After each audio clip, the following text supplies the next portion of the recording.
Wow. You are gorgeous. Are you going to give me any blooms? Hey everybody, I'm back from Montana. Well, I've been back for a few days. You might have noticed I haven't been making videos for the last week or so because, you know, when your first child gets married, it brings up a lot of emotion, and of course Montana was so beautiful, and then I come back here and there's mosquitoes and stink bugs and hornworms and you name it, and I'm just going, oh. So anyway, I am trying to decide what's next on the homestead, what projects I'm going to take on, but in the meantime I have to just get some of these beds cleared out. And while I was doing that yesterday and in the last couple of days, I ran into some critters, but also there is something beautiful happening here as well. I always try to mix it up, something really beautiful with something really gross. So stay tuned. You are gorgeous.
Huge bumblebee.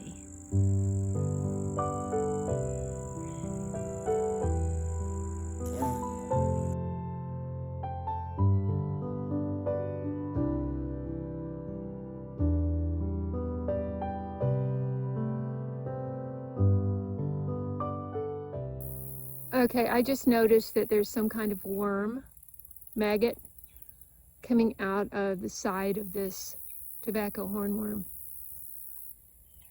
So I'm assuming it's a parasitic wasp.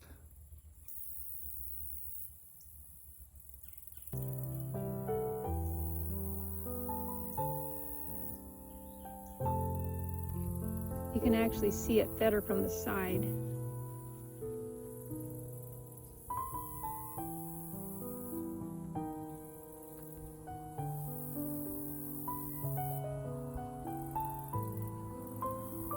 Don't want to interfere with it, I'm just so curious.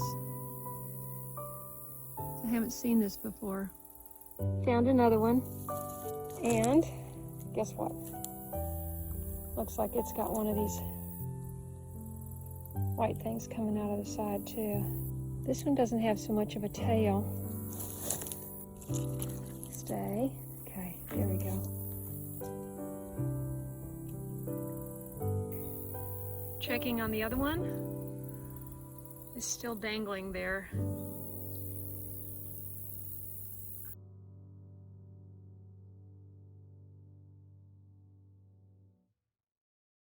Okay, when I saw the first one of these, I thought, what is that?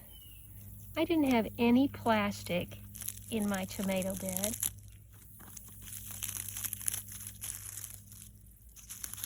This is the tomato skin. And look, there's probably 25 tomato sprouts where the seeds fell. Now we're in the beginning of October, so they won't do anything, but It's very interesting. You can see the same thing here. Got another one. It feels almost like plastic, parchment. And then you got all of these sprouts. These are tomato sprouts, in case you didn't know. They got what looks like a cabbage moth here. This is not a hornworm, but it's done some serious damage to this tomato, which looked like it might have been a good one. That's all I'm taking out today. I got a few tomatoes in here. Not the greatest. That's okay. But check this out. I saw this from a distance earlier, and I thought, how did that big round rock get in my yard? Or how did that winter squash get down there? But look at this. This is a humongous, the biggest mushroom I've seen in my yard. And look at the inside of that thing. Wow. That looks like a huge dinner roll. There's spots on it. Feels like a dinner roll too. Isn't that funny? Wow. Anybody know what kind it is? It's a big. This is so beautiful. The most beautiful thing I've got in my garden right now is the cosmos. And you better believe I'm planting it again. Look at that. Wow. As well as the Thai basil. Gorgeous, and the bees are all over it. So, that almost looks like a honeybee. That is a honeybee. Right there. Oh, fantastic. And I looked it up, and you're not supposed to prune lavender the first year. And this is, I started this from seed, so it's definitely the first year. I suppose I could pick some flowers though, dry them.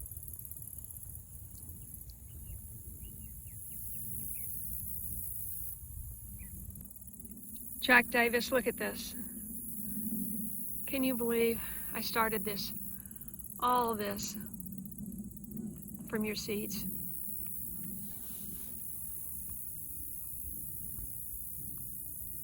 So I've talked about this fungus before, but it's back, like me, and here it is. I'm going to give you a closer look, but it's called the Stinkhorn fungus, and it's called that because of its unpleasant odor and its rather shocking appearance, as it was described on one website. These are actually beneficial for your plants, and they can come up in your lawn, or where you don't have grass. You'll see them popping up in the wood chips and stuff. So I have seen them before, and the whole top, the brown part, will be covered with flies. It really attracts flies, and by nighttime that will of course be deflated and laying over. It's just a tube, it's empty inside, and it's got a lot of little bugs crawling on it. In my hometown where I grew up, there was a neighbor who had a Chinese chestnut tree. And I don't know if you've ever experienced a Chinese chestnut tree, but at a certain time of the year, it would have this overwhelming, all throughout our yard, you could smell this, and it was just like, kind of smell. This smells exactly the same way. And when I started smelling this, I hadn't smelled it since I was a child, and I'm going, is there a Chinese chestnut tree on my property? But I'm pretty sure it's this thing. By the way, I just wanted to point out, this gardenia managed to live. Do you remember last winter when I bought a gardenia and 2 rhododendrons? I need drought tolerant plants here because I don't want to be having to water during the dry spells, and these azaleas are awesome. Now I know that the rhododendron is part of the azalea family. But this is how they look, and this is how this looks.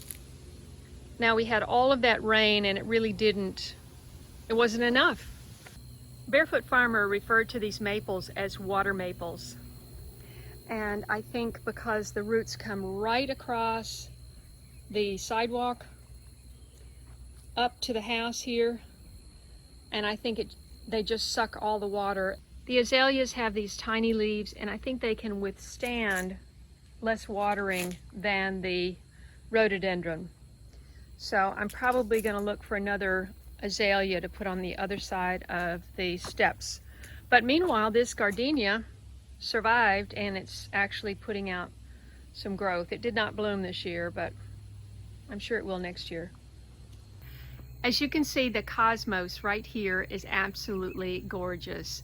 I mean, that's just one little plant. So next year I'm going to have so much more.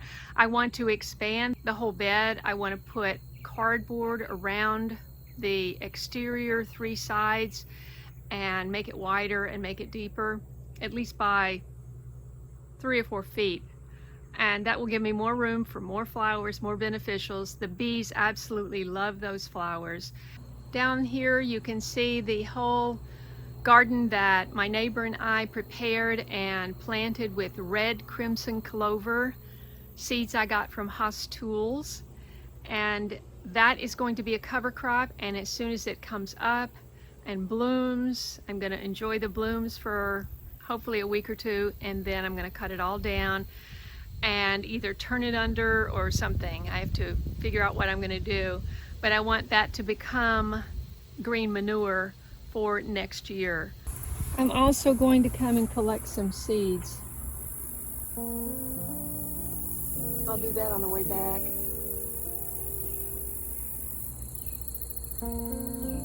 See these seeds.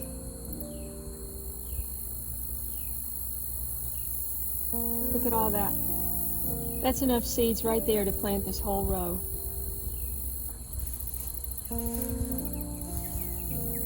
Planted. So it looks like we've got a lot of beans growing.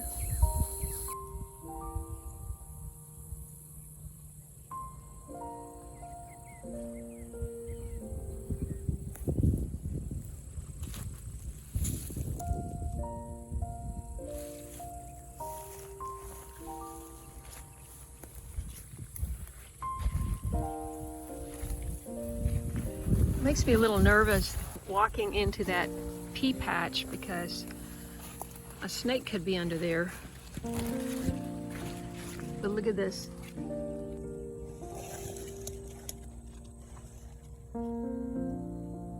Absolutely gorgeous. Wow. A few more flowers here.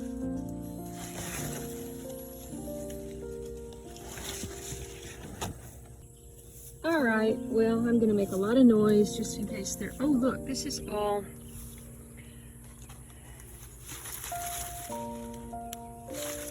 wow, there is not one ear of corn on that whole stalk. That's crazy. Oh, and look at this. Obviously I needed to spray this. I just thought I could just throw all this together and plant it and come out with something. But I'm glad he put the hay down because look how many weeds there are right beside the plants. And corn does not like competition, and they're a heavy feeder, so they may not be happy. These silks are, well, these silks are dried up. These are brown and dried up. Inside though, they're very much silky and moist. This is very dried up. Oh, come on, we have to try one, right?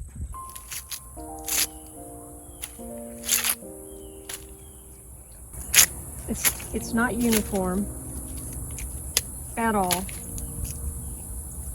The kernels are tiny. So obviously I took this too soon.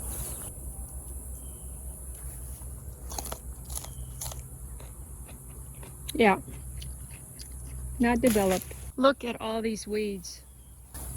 I should have come down here and just pulled this out when it was young, but I didn't do that. The cannas always make me happy. Let's go see if anything's blooming. I'm gonna have so many cannas next year. These are gonna divide, hopefully, and spread out. This is 2 colors in one, I think.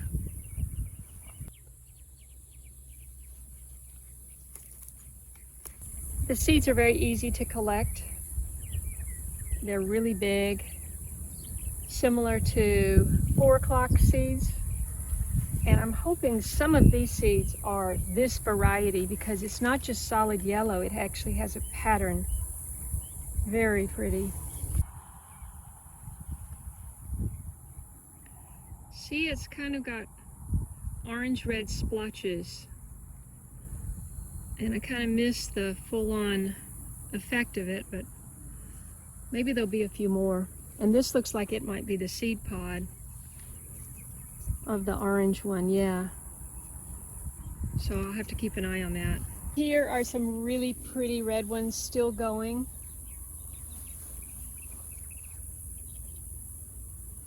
And look, they are almost as tall as me. So you can barely see a little bit of whiteness on the grass up by the maple trees. So the leaves are starting to fall. And I want to try to capture the leaves this year and turn it into leaf mold for my gardens. So I'm trying to figure out the best way to do that because my leaf mulcher is actually electric. I haven't figured out how to get down and get the leaves on my driveway. And there are a lot of nuts. So if I put the nuts in with the leaves in my compost, what is going to happen? Okay, what is this growing up at the base of my blackberry vines? Is that poke? Pokeweed, poke salad? This is the African blue basil. That one little plant we planted earlier in the spring. Look at that. It's so heavy it's falling over. I probably, if it dies back, I'll cut it back so it can come back stronger. Hibiscus, the star of my garden. I think these are ready to harvest. I think they've already bloomed. And so I need to talk to Jack and make sure. This is a different kind of hibiscus, but look, I've still got a bloom. Is that gorgeous? That is 8 inches across. Oh look, one more little pepper. Yay! I eat one of these pumpkin jalapenos every morning. Look at this scarlet runner. Wow, it's going wild.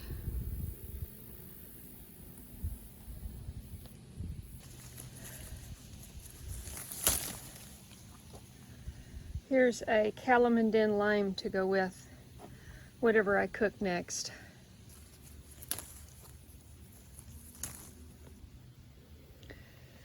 Okay.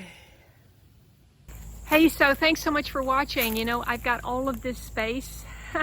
I've developed all these gardens, but there's just one of me. How much can I take care of? I haven't figured that out yet, but guess what? I want you to subscribe and follow my journey. Hopefully you'll find something of inspiration, especially if you're starting over like me.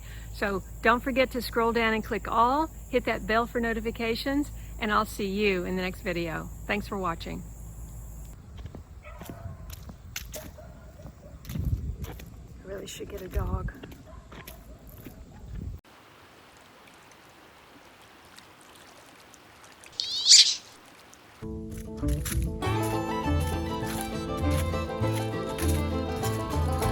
If you enjoyed this video, please watch these. And don't forget to follow me on Instagram, Facebook, and Twitter. And I'll see you in the next video.